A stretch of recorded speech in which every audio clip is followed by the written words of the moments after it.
Next up, a very exciting program. I'm just going to switch things out over here. Moving straight into, I know it says 1 o'clock, we're a little bit late, but we're chill here. It's Friday, you know. Our next program is Transforming Tradition, which is going to share the work of 3 artists whose work focuses on honoring traditional techniques and materials historically used in East Asian art and design. These traditions are adapted and transformed to create contemporary objects. Each presenter will give a brief presentation, followed by a discussion session, which will be led by Kay Yee in the sessions. So let me just get ready here with our first presentation. Okay. So first up, you're going to see a presentation from Huanlong, who is a metalsmith featured in the video creating a teapot. Huanlong started his apprenticeship at 18 years old and is now 36, so has been a metalsmith for over 10 years. This video is made in Zhejiang, Guangxi province, made by Huanlong Yang, a binationality, a minority metalsmith master from Guilin Good Silver Products Workshop. They work in mostly silver, using copper and brass and wood as well. This is our first video, and I'm going to kick that over to you now.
what a mesmerizing video. I could watch that all day long on repeat. So our next video is from Yuki Sumiya, who is a Japanese metalsmith based in Kamakura, Japan. Sumiya graduated from Joshibi College Art and Design, Department of Metalsmithing in Tokyo in 1993. After graduating, she worked for a metalsmithing company as a blacksmith, and after that worked as an apprentice for jewelry artist Fumiko Hoshi, and served as a goldsmith. In 2005, she studied under Manfred Bischoff at Alchemia Contemporary Jewelry School in Florence, and after graduating Alchemia, she returned to Japan and established a jewelry studio in her home. Her work has been exhibited both solo and in group shows, as well as art fairs.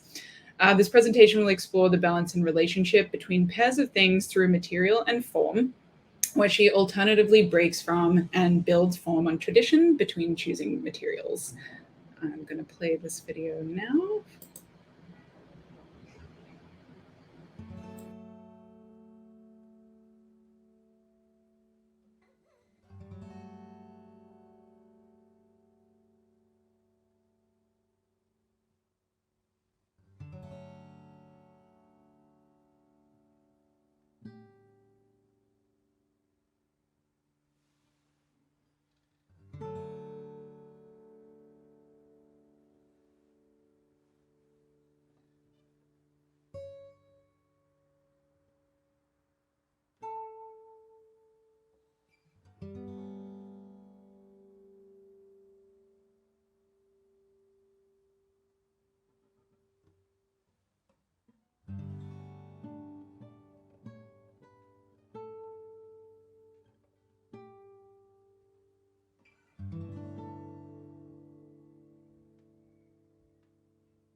私はこれまで二元性をテーマに制作をしてきました。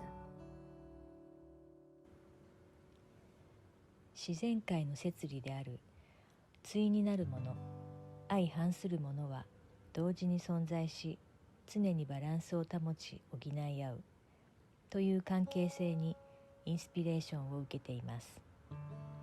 物事はバランスを保ちながら変化し、流れ続けている。また、人間は自然の一部であると考えています。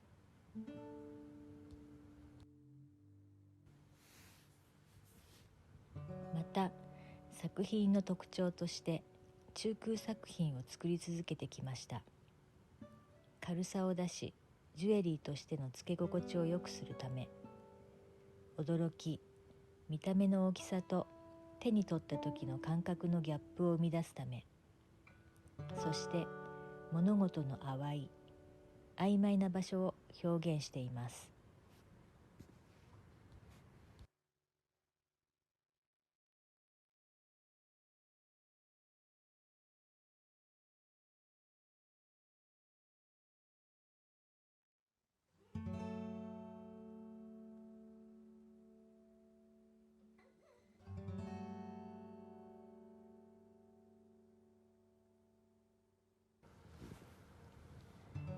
私は富士山のふもとの富士市という工業都市に生まれ、幼い頃は公害問題、製紙工場から出る科学的な匂いが身近にありました。工場の煙突を間近で見たり、車でバイパスを通りながら遠くからタンクや煙を眺めるのが日常でした。弟が喘息にかかったことを機に、家族は自然が豊かで茶畑の広がる祖父母のいる隣町へ引っ越しましたが、その後も父の勤めていた会社があった富士市にはよく遊びに行きました。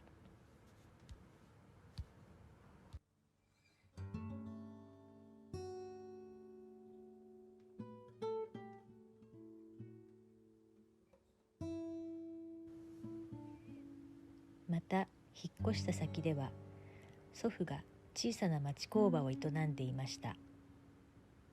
私は祖父と鉄と油の匂いの工場が大好きで、学校帰りに毎日そこへ通っていました。工場の隣には田園が広がっている、そんな景色を思い出します。こうした2つの異なった場所を行き来していた記憶と感覚が幼い私の中で積み重なっていき、今の私の作品に影響を及ぼしていると思います。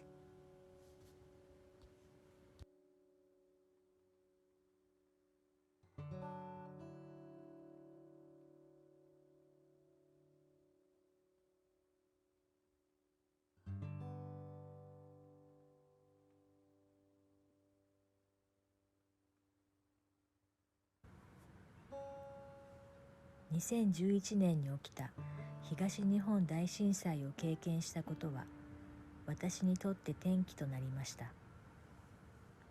生ごみを土に返し、土を増やしながら裏庭の畑で野菜を育て始めました。作品では二元性のテーマの中から、特に人と自然の関係性、人工物と自然物の関係性をコンセプトとして作品作りをしていくようになります。そしてこのコンセプトに合った素材を考えていた時に、第二の皮膚と呼ばれた人工素材のストッキングと日本古来の樹脂である天然漆を組み合わせることを思いつきました。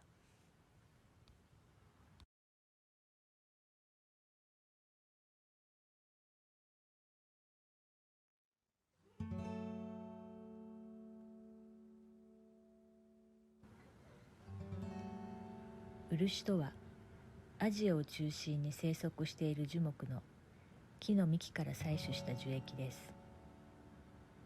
日本では縄文時代から塗料、接着剤として使用していたとされています。主成分の漆オールが空気中の水分を取り込んで固まるという特徴があり、乾くためには湿度が必要です。漆オールが水分中の酸素を取り込んで反応し硬化していきます。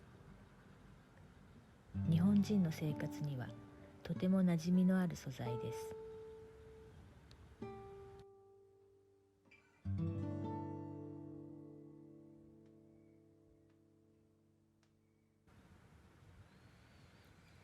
漆の技法の一つに脱褐間質技法というものがあります。漆を接着剤として使用し、粘土で作った型に麻布と漆を重ねて固めていく技法です。漆が固まった後に粘土は取り除き、再び蓋をして中空の作品が出来上がります。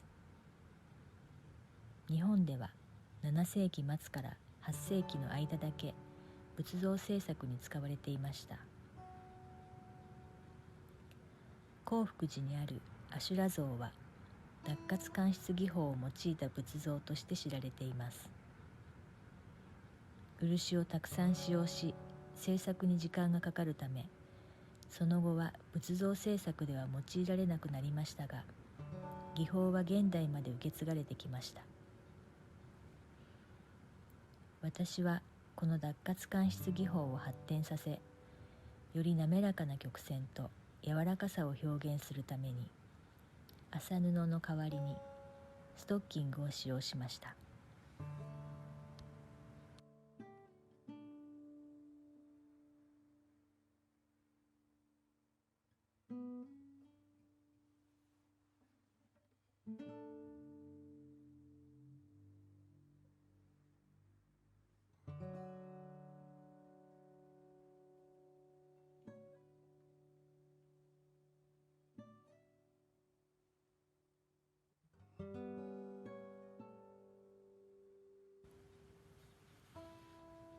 最初に制作したこのシリーズは、量産物などの日用品から型を取り、粘土で成形しています。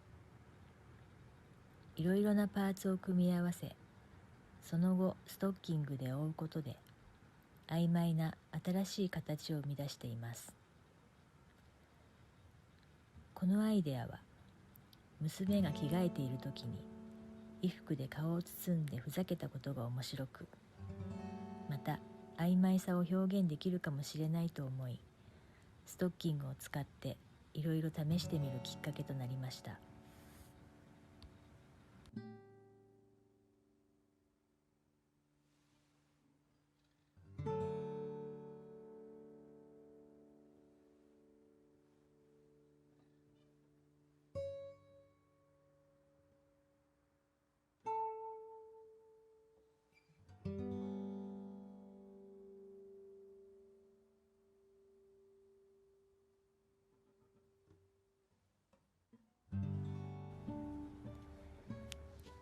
さらにこちらの作品は、日用品に使われるプラスチックパッケージを組み合わせて形を作り、その上にストッキングをかぶせて新しい形を生み出しています。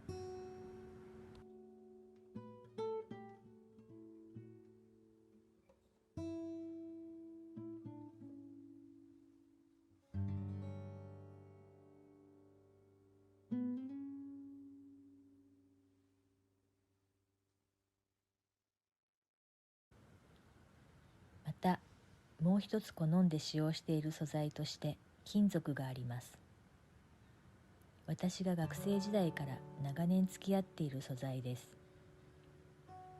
金属は鉱物であり、地中から掘り出されます。他の素材と組み合わせることにより、身につけた時に素材がどこから来たのかなど、鑑賞者の想像が膨らんでいただけたらと思っています。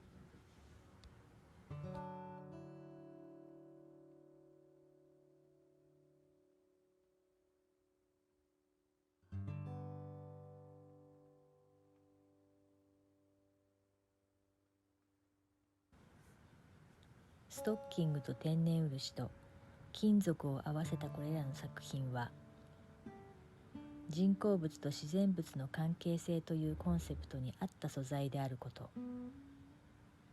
私自身のルーツである日本に古くから伝わる脱褐間質技法を使用すること、物事の淡いを表現するための中空作品であること、相反する事柄はつながっていて、はっきり分けられない曖昧さを表現したい、このような視点から生まれてきた作品です。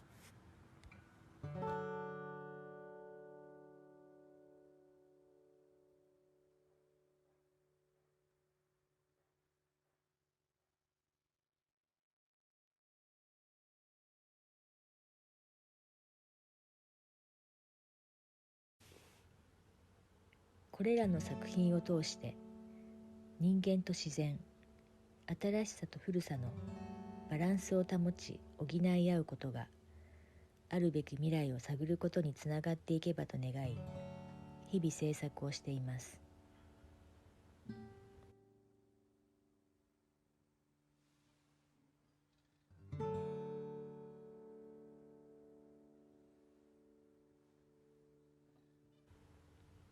伝統というものは、常に変化を起こしてきたからこそ続いているものだと解釈しています。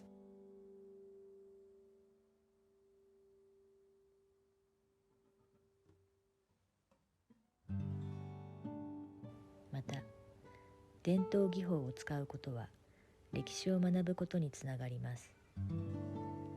自分のアイデンティティを見つめ直しつつ、今を生きる自分にしか生み出せないものを制作するように心がけています。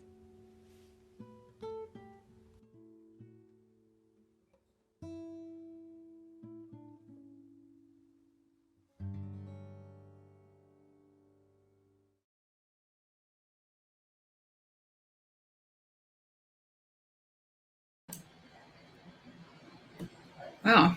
I don't know about everyone else, but I feel very soothed by everything that came up in that video. The concepts, the approach, really just the entire framing and thinking about her work. Extremely beautiful. Yes, lovely to think about tradition as an evolutionary practice of both individual and time and space.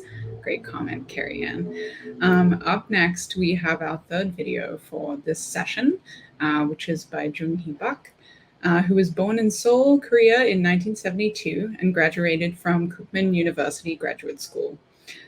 She studied as an exchange student for a year at Nova Scotia College of Art and Design in Halifax, and since 2011 has been running a studio and working on contemporary jewelry. She is studying jewelry that combines metal and fiber and mainly expresses the image of plants. She won the gold prize at the Cheongju International Craft Biennale in 2013 and felt more formative possibilities for jewelry that combine metal and fiber focused on research.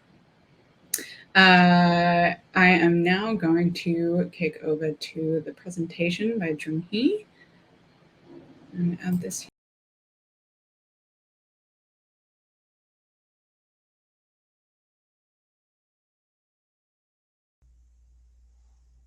Hello everyone, I'm Jounghye Park. It's nice to meet you. I'm a jewelry artist in Seoul, South Korea. Thank you very much for your time. I'm very happy and honored to be invited to the SNAG Symposium. Thank you for preparing such a meaningful time. My creations are new form of jewelry that combine fabric and metal. Rising from their base structure of metal, each work focused on and expressed the flexibility, volume, and rich color of each uniquely hand-dyed fabric. I will present the theme of transforming tradition in the following order. First, I introduce the background of working on jewelry using silk as the main material. And I'd like to briefly introduce the traditions of silk, dyeing, and Korean sewing craft in the history. And I explain how these traditions have been applied and changed in my work. These are the works that I made while exploring the materials at graduate study. One of the characteristics of metal is that they can create structure and device to combine different materials. This is a bracelet made of kelp, a kind of seaweed. The picture on the right is a necklace made of fish bone.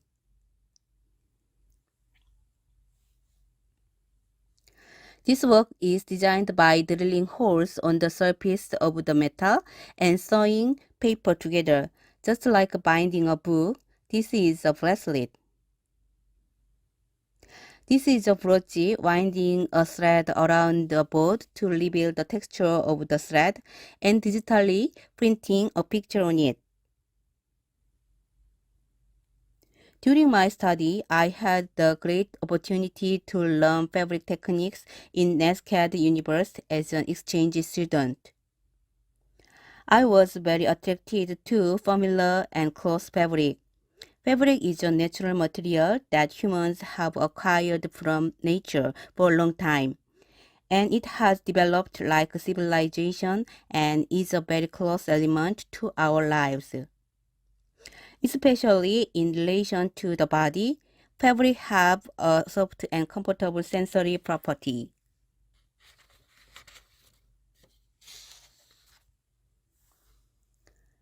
The silk became my expressive language because it has a flexibility and soft nature that contrast with the metal.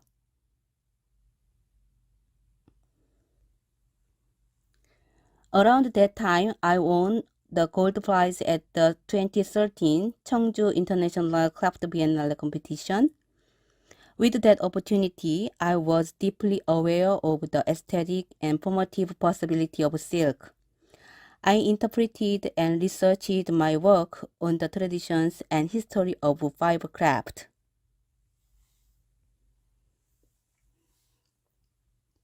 I think my work is connected with the history of silk, dyeing craft, and the tradition of sewing art in Korea.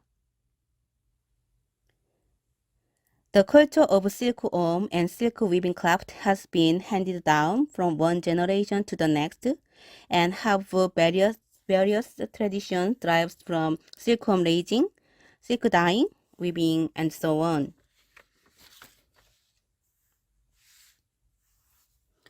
Silk is connected to the traditional aesthetic sense by ancestors along with its long history. The high gloss aesthetic, density, softness, luxury, these admiration and praise for silk are aesthetic appreciation that have been passed on to me today. Humans seek for colors from nature. Since the Neolithic period, minerals have been used for coloring clothes, and gradually the range of use has expanded the flowers, fruits, and barks of plants. Due to achieve the right color for silk, I have been doing my own silk dyeing.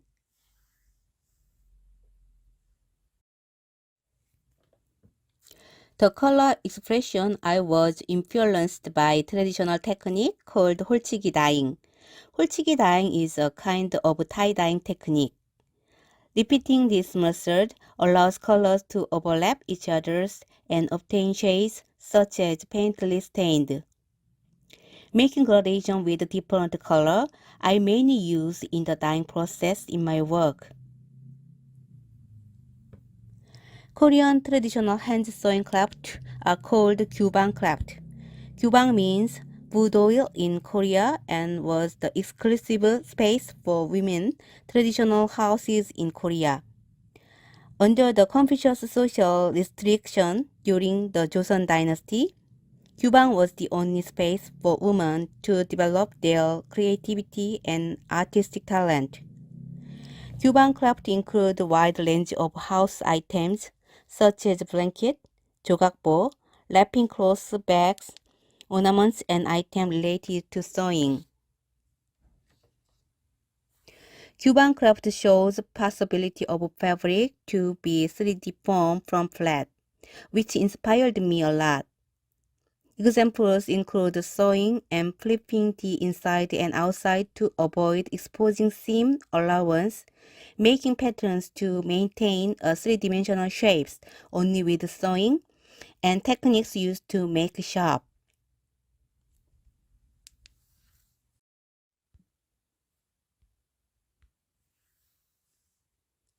I choose organza silk used for hanbok, Korean traditional costume. The main techniques are sewing, silk dyeing, and silver fabrication. I will usually sew the fabric before dyeing it. If I sew it first, the part I will use and the part I will cut will be more clear. I could focus on expressing the part I will use when I dye the fabric. Also, in this way, I was able to minimize the amount of water used for dyeing and pigment.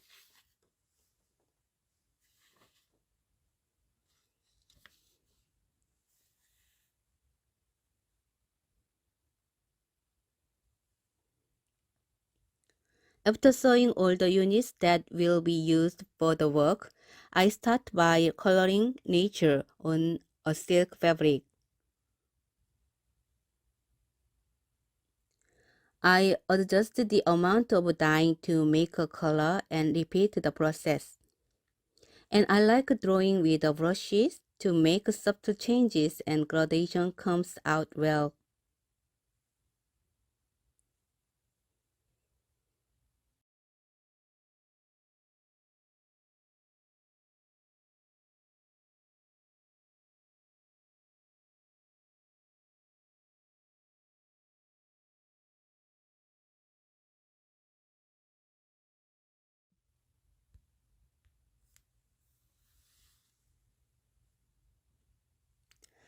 The next step is to settle the color by dipping the silk in the boiling water.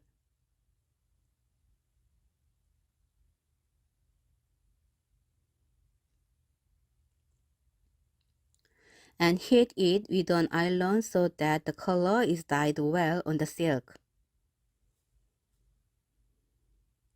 The following is the process of cutting with scissors, leaving a seam and turning the inside and outside of a silk to form a shape. I make small units that resemble the roots, stems, berries, and so on of plants. I create my jewelry by composition of various elements of plants made by sewing silk units.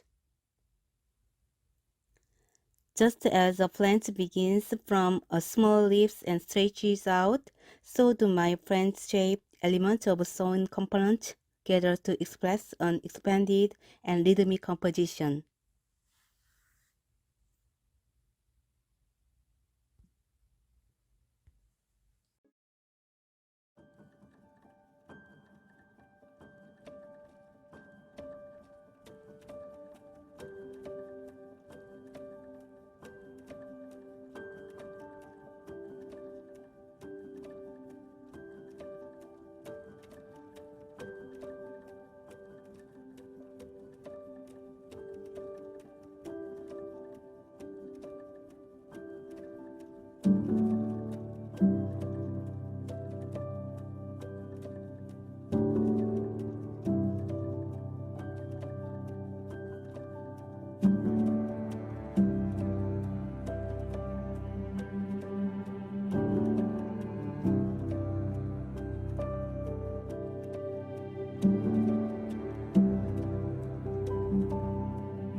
I held my 7th solo exhibition, Green Environment, in September in Seoul.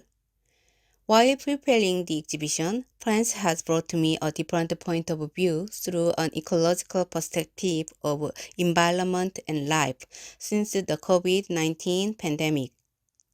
I want to admire the role and value of plants for ecosystem circulation and coexistence of living things.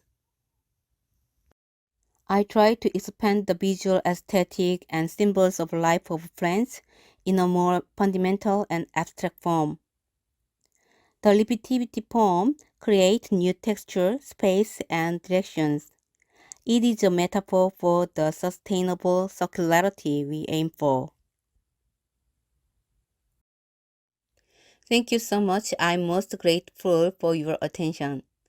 Once again, thank you for SNAG giving me an opportunity to speak at virtual symposium. Although I couldn't participate in the Q&A, please feel free to contact me if you have any questions. Thank you. Folks, But we are now going to move into discussion so that we can have a wonderful conversation with our moderator, Kay Yee, who is going to meet you over in sessions. But before we do that, I'm going to introduce her. So Kay is a traditionally trained metalsmith, and she began her education in the 70s at community college in San Francisco. She went on to attend California College of Arts for her BFA and then later California State University, Long Beach for her MFA. She's always loved the technical aspects of metalworking and finds it challenging to create successful pieces, always a happy surprise when she makes something she likes. She now works from her studio and home in Pasadena and is a professor emeritus at Pasadena City College, where she taught jewelry, crafts, and 3D design for 33 years. When she retired in 2015 from academia, her husband built a studio that could accommodate 8 students comfortably, and she has taught numerous workshops and classes here, hosting visiting artists. In 2020, her focus pivoted from teaching to more personal work, partially because of the impacts of COVID, but also out of a wish to create work that includes techniques that she had recently learned. And over the past few years, she's been focusing on broadening her enameling and metalworking knowledge, seeing some of what she has learned emerged in her current work. So folks, please head over to sessions now. We're moving off the main stage. You can find sessions, just click on the little icon on your left there, and we will join Kay Yee for a discussion over there, and we'll be back here at 2:45 for the next session on the main stage.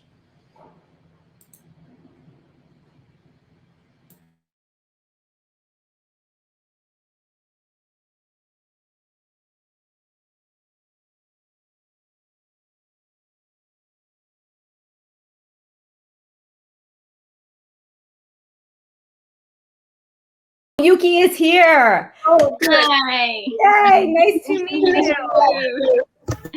Thank you for having me in this symposium. Thank you. And Motoko will help translate for you, Yuki. Hello. Hello. Yuki-san, はじめまして. Nice to meet you. はじめまして。Nice to meet you, Motoko-san. Yeah. So, yes. Any English questions that I interpreted and transfer to Yuki in Japanese? So, yeah. Yeah. Okay, should I begin? Sure. Okay. I thought that, we could talk a little bit about transforming and transitions of how different people have gone through their work changing. And in looking at Huanlong Yang's work out of China, his work is coming out of a shop, and it's his shop, and he is the master craftsman. And I had asked some questions, and I got the answers back today that, for example, the product that he is making, the teapot, he is the head designer of his shop, so he determines what comes out, but you can have many people working on that. So, and that's not uncommon in Asia. When I've been to schools in Cambodia and in Bhutan, they just have little workers who are all learning the same thing and it's almost the apprentice style. And so I asked him whether or not he only worked on this teapot that he showed in the film, and he said that it's a group effort, but the design belongs to the design house, and in that there is some fabrication, and they use some casting in some of the work that they do. They make other products too. I don't think this is that unusual from other countries too in Asia. And then I had also an email from Jounghye Park and asking her how she made this transition into fiber in her work. And she said that, when she went to Canada for graduate school, she actually did do, their graduate program doesn't require that they stay within their area or medium. And so she went into a lot of fiber technique and worked with silk. And you saw that in her portfolio. And then when she got back to Korea, she said that she used her metal techniques to build the structures and the forms that she used. And she sews the outside pieces that, and I'm sad that we didn't get to show it, but she does these very organic forms that are very fluid, and they enhance the body form, but they are all held up by an armature of her fabrication. And so that is how she has morphed her skill set into making the work that she's making now. And I thought that was kind of interesting. And the focus on our organic forms really took place once she got home. And I thought that was an interesting transition as well. And now that Yuki, Sumiya is here, I wanted to ask her, since she went to Florence, did she have some kind of transformation of her own style when she got back to Japan? ゆきさんにはい質問です。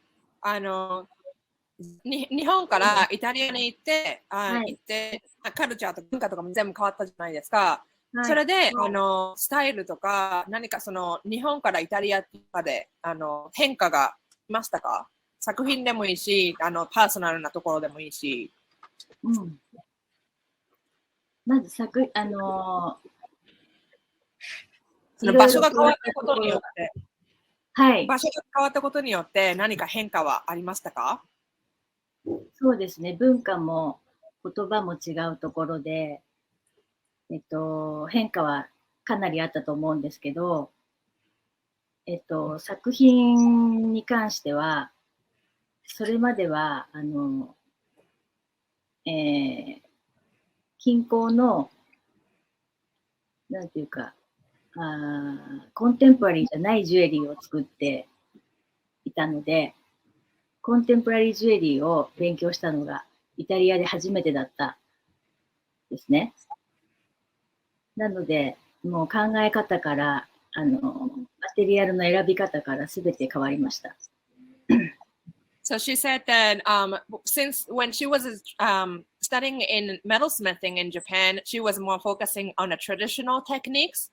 But then when she moved to Italy, she was the first started to introduce for the contemporary jewelry. So she started to think more critically. Thinking process changed, and also the material choices changed to shift it more of the creative thinking.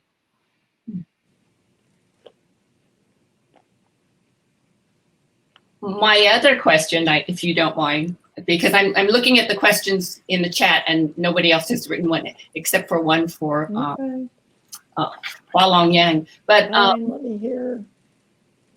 So my other question is, how did she discover the lacquer technique to be used in her work?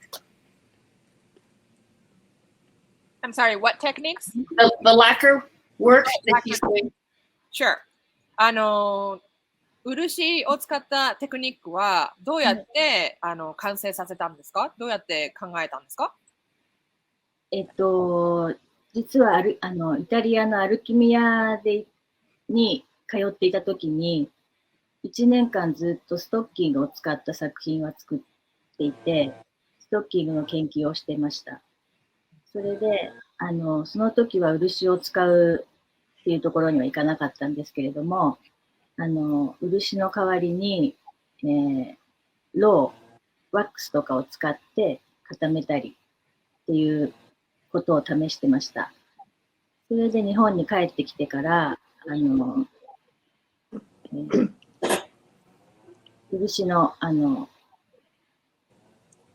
漆を勉強して、そこでテクニックを学んで、それと同時にストッキングと組み合わせるということを考えました。So she said while she was in studying in alchemy in Italy, during that time she was studying and researching for how to making a form by using for the pantyhose, and then she was applying for like a wax to making for the three-dimensional solid forms. But when she went back to Japan, and then she was started to applying for the similar technique by using for the urushi, when she started to do researching deeper into that, and that's how decided to that's how she formed her piece.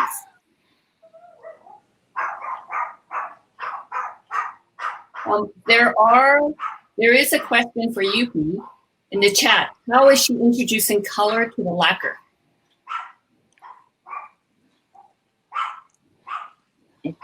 顔料とか、砂を使ってます。She was using for the color pigment or 最後の何でしたっけ？サンド。Oh, 砂 sand. Or using a sand. Would you repeat that, Motoko? I didn't quite understand. So she said that she was using for the color as the natural pigment and as well of the sand. Oh, and sand. Okay. Carrie Ann has a question for Yuki. Do you consider your work traditional, or do you think of it in another way?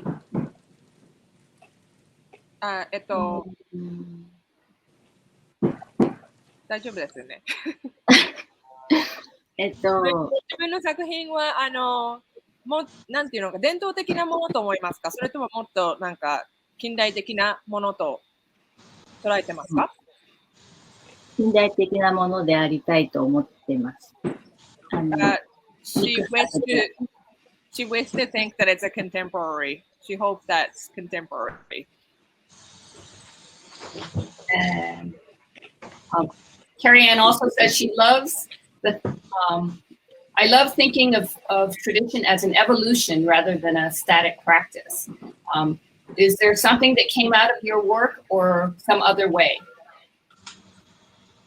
キャリアンの質問で、その伝統的なものが、なんていうのかな、スタイルであるというよりも、なんか、発展したものと考えることがすごくいいと思うんですけど、はい。いうふうに考えることとかありますか？そうですね。伝統のものは、常に変化を続けてきたから、伝統は続いてきてると思っていて、変化は必要だと思っています。She thinks that the tradition is made by the evolution of the everyday changing for like all the innovation throughout for the history. So she thinks it's important for us to keep refreshing and then keep bringing for something new to the traditions.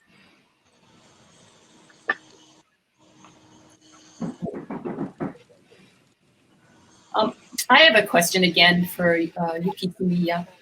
Your forms in your jewelry, when I first saw them without the label of size or scale, I could see them as being very large pieces of sculpture on many different levels. And do you think in those terms? 作品のサイズなんですけど、はい。その作品のサイズを知らないで見たときに、すごく大きなものとかなのかなと思ったんですよね。そういうのとか考えたことありますか？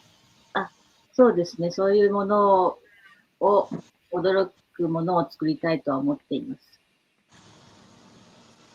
I like to make in pieces that it's having for like a surprises, but it looks large, but then it's actually small, or something small, but then it's actually large. So that's intentional.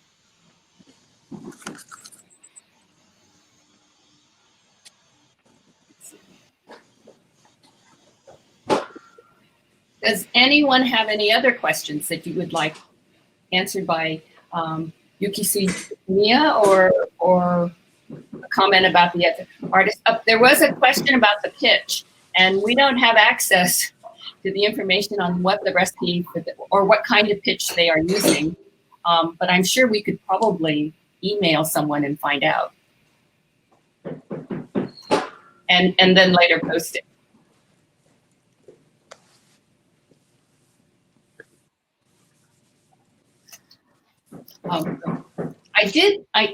Since we're talking about transitions, I think it's very interesting. My observation in going to Asia and watching how crafts are taught is that there is often not a lot of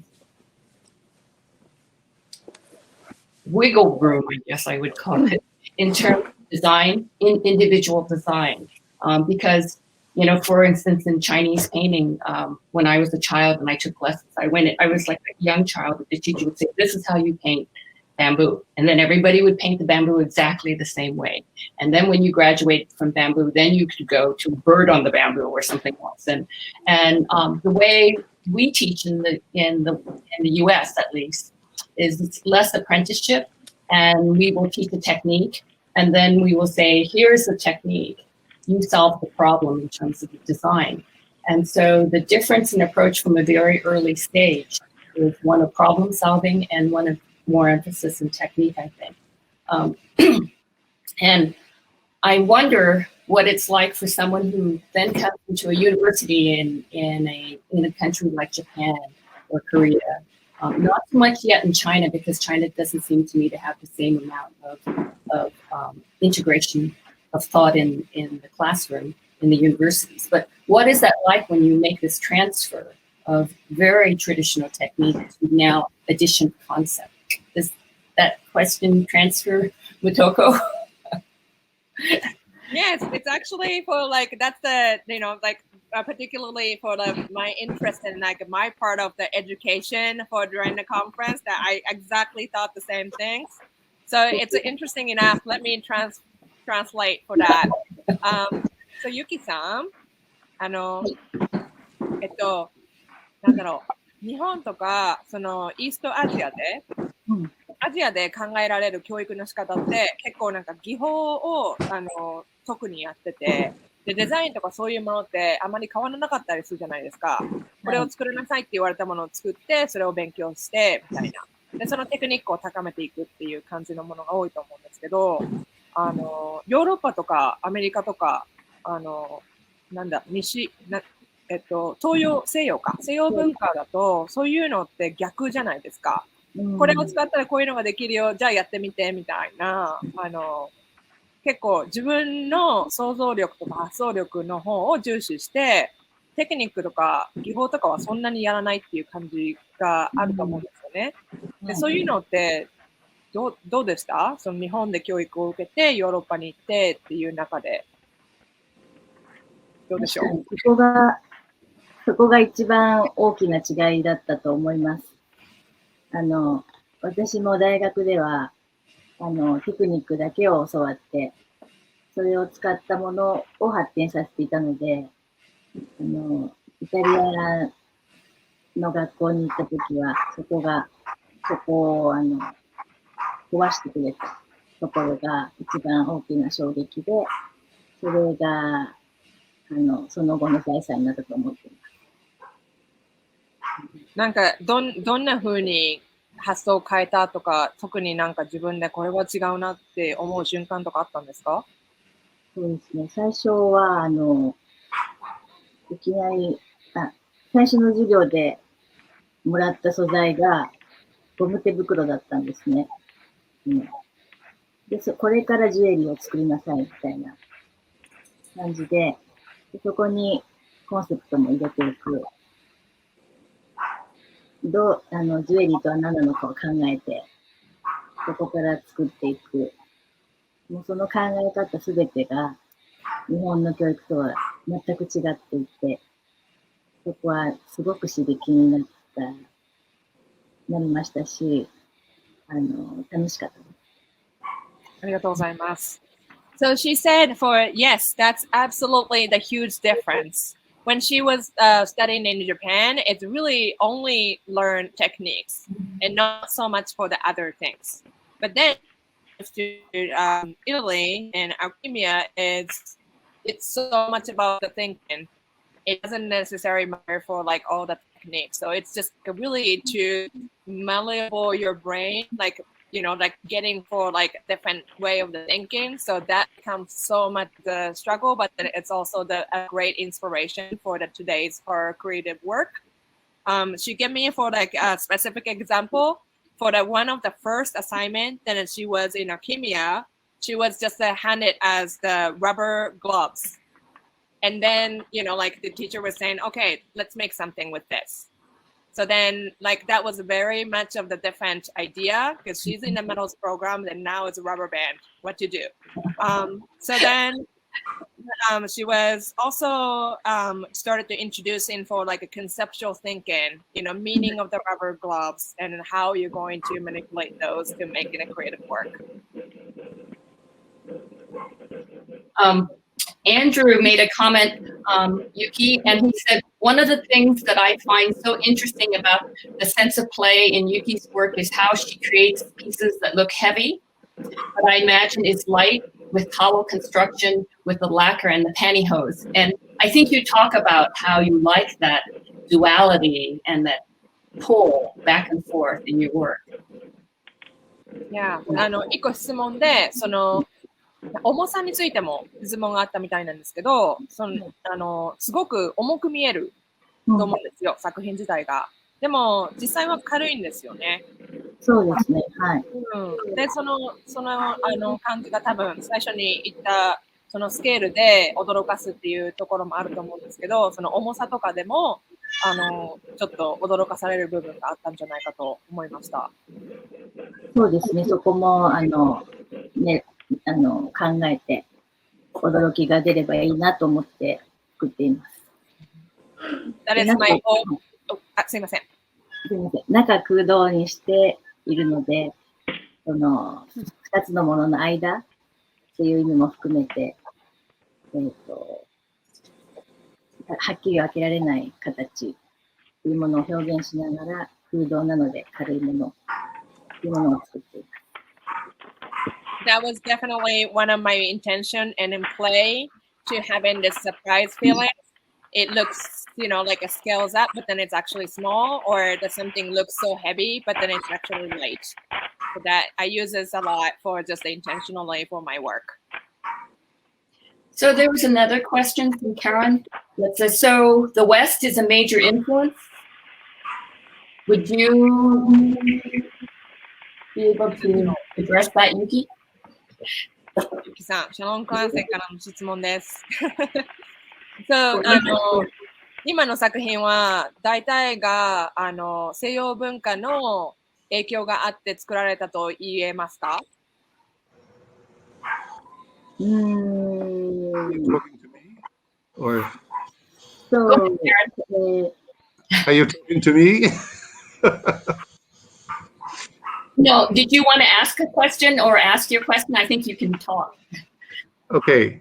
Well,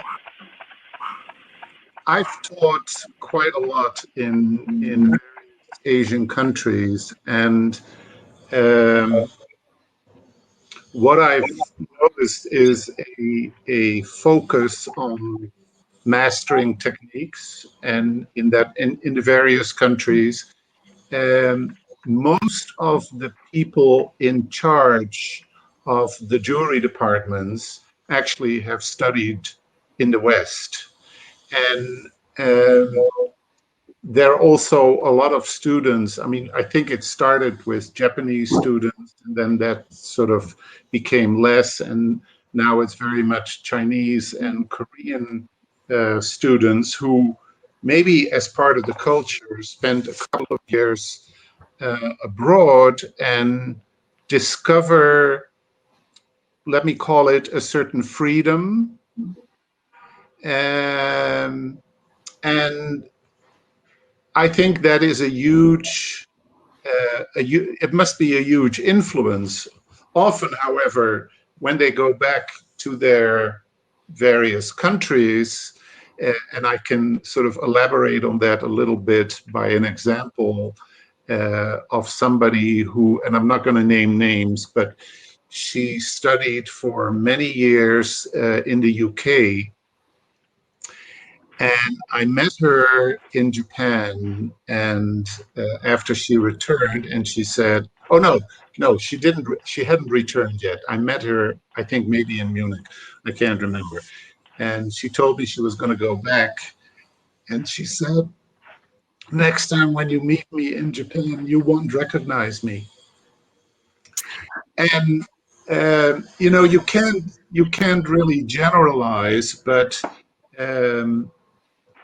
in many of the universities, not just here in New York, but anywhere, there are a lot of Korean students, like a lot. and most of them are women, which is a whole different thing, I think, because when I studied in Pforzheim, 75% of the students were actually male. But most of them go back, marry, have kids. And I've always wondered, and this is also a question for anybody involved in education, who are we really educating? Because if we're educating people who then go back and are more sort of back in a very sort of traditional society with a lot of rules, then what happens with that great Western experience? And I'm certainly not suggesting that the West is good for anybody, but don't get me started on that. So I'm just, I wanted to ask her, Yuki also, Italy, and I know the Alchemia school, that must be coming from the various countries, must be a huge, like, shock and eye opener, like, wow, this is possible. And of course it's connected also with maybe a much larger traditional market.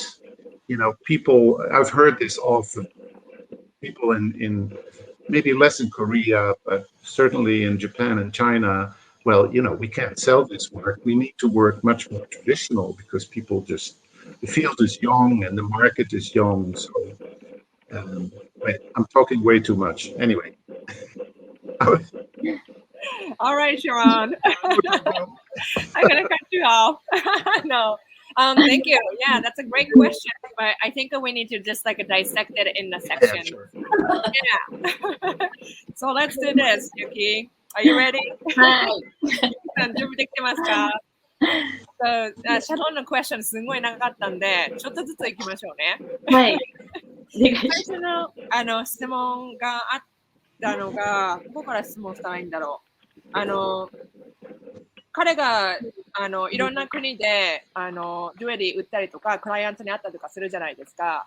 で、大体その一番コンテンポラリージュエリーをリードしてる人たちで、やっぱり大体西洋の教育がある人たちが多いんですよ。で、そういうのについてどう思いますかっていうのが最初の質問ですね。うん。なんか思うところはありますか？難しい質問ですけど、でも、コンテンポラリーなものを理解してくれる人は、そういう人たちなのかなっていうふうに思っています。ごめんなさい。もう一回お願いします。コンテンポラリーな作品を理解してくれる人たちっていうのは、やはり、そういうバックグラウンドがある人たちなのかなと思っています。それと、あと、なんだろう。海外に行って刺激を受けるのは必要かどうかってことですか？そうですね。うん。それは、なんか、すごく必要だと思っていて、私も留学をしたから、より日本のことを知りたくなったり、もっと勉強しようと思ったり、トラディショナルなものを、に関心が出てきたりしたので、その体験は必要だと思っています。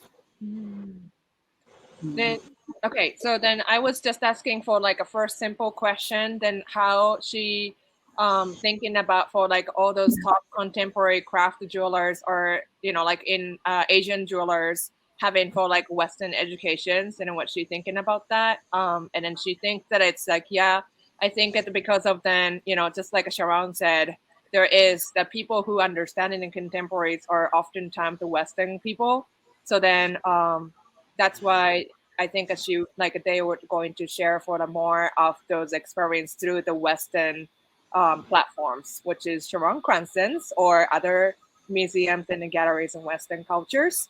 And then also she mentioned about that it is so important for her to go and study abroad and then seeing for like other part of the world and then other part of the experience to inspire by her work, inspired by their work on her work. So, but I think if I may respond to that, I think it also applies the other way around. I remember maybe 20 years ago or so, I started with a few artists from I think it was Korea and Japan as part of the artists that I represent. And I was just taken by the quality of the work. And when I talk about the quality of the work, I'm not just talking about the incredible eye for detail, which was like breathtaking. I mean, and that must be part of the culture. But also, I would talk about the quality, even though I didn't understand it, because a lot was about, to me, a very foreign symbolism, that is not part of my culture or where I come from, but I could sense the quality of the content. And then, years later, when I spent much more time in Asian countries, I learned something that, and I'm generalizing, the West didn't offer. And that is something about, how would I phrase it? Something about the internal aspect of the work. Like there is a certain flow. It's much more inward than the West often is very, especially in America, a lot about expressing. It's out there. And this is the work in general from those countries is much more stilled. It's much more Research. do you know what I'm saying? It has a much more internal voyage, I would almost say. I also And consider it it like was very such an eye opener, like focusing on that aspect that I might not understand, but I could try to understand and learn about it. So I think it applies both ways. What maybe we have maybe too much in the Western world and is not that prevalent in the East. We also have something that is maybe way too out there. Maybe. yeah. Do you know what I'm saying? Yes, I oftentimes consider for like Eastern craft as almost like meditation in a way too. So that's might be something that you are, like using for like the internal, like still part maybe. Yeah. So Yuki さん、シャノンさんから、ユキさんが言ってた他の文化で学ぶ大切さとか、西洋の文化が影響を受けることとかっていうのも、その逆でもあると思うんですよ。アメリカ人とかヨーロッパの人が日本とか東洋の作品を見て、なんかすごい技術の発展させたものとか、スタイルとか、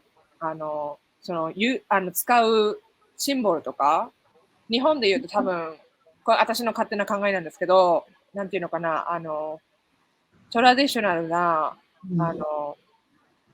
模様とかあるじゃないですか。市松模様とか。そういうことも含め、やっぱり、その文化で発展させられたものっていうのは多分特有なもので、西洋人にとってはちょっと珍しくて、それはそれで驚きがあると思うんですよ。で、逆に、日本とか東洋では、作品自体がどちらかというと、なんか、おとなしい感じ。西洋文化でいう私の自我を強調するみたいな、これが私よっていう見せ方じゃなくて、どちらかというと黙々と淡々とこなしていって作りましたっていうような感じ方がありますよね。そうですね。はい。もうマテリアルに向き合ってっていうところはありますよね。ですよね。Yeah, she thinks that it's agreed as that it, like oftentimes when she created work, it's not so much about for like, you know, expressing herself, but it's become for like just to become for the rhythm or just like a like almost like a self-reflection to self other than like trying to express to the others. She's expressing to herself as having a conversation to the inner self. I wanted to make a comment about Karen's statement about what happens with Sharon. Sharon, I'm sorry. It's okay. About what happens to education. Again, I taught for many years in a community college, and we had a lot of women coming from Asia, and they go on to other schools. But I also went to graduate school with a woman who was Nepalese, and when she got her master's and went back to Nepal, she couldn't get a job because she was a woman who had a high degree, and she had to go to India. And then in the sculpture department that she taught, she was so isolated and shunned by the men because she was bringing Western concepts into the artwork, which was primarily figurative and Western techniques. So going back to this idea of transforming tradition, I think that tradition transforms slowly as we get individuals who are willing to accept new ideas, and it goes both ways, you know, but as the world gets smaller and smaller, we have more fusion that takes place, and I think hopefully as a result more interesting work.